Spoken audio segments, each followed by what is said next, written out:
Right now at 6, the countdown to the new school year, now less than a month away, in fact. State officials already, though, taking action to keep students safe from a wave of fake emergency threats. Today, hundreds gathered in Hartford for the state's Safe School Summit to tackle growing safety concerns. Your reporter, Sierra Jordan, live in West Hartford at King Philip Middle School, who has seen it firsthand. Sierra.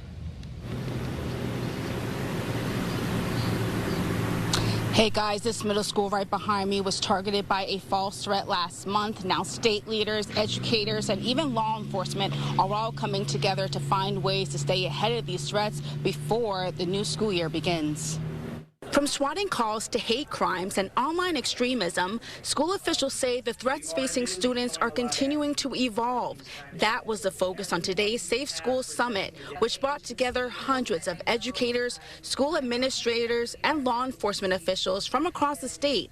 The goal is to help schools better respond to false threats, spot warning signs early, and keep students and staff safe. The conversation comes as several school districts across the state have dealt with the wave of swatting incidents in recent weeks. Last month, King Philip Middle School in West Hartford was targeted by a false threat.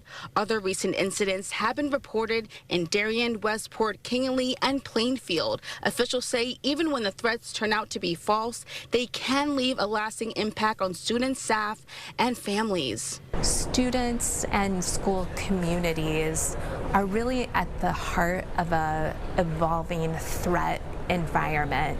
It is different today than it was 5 or even 10 years ago, driven in large part by the internet.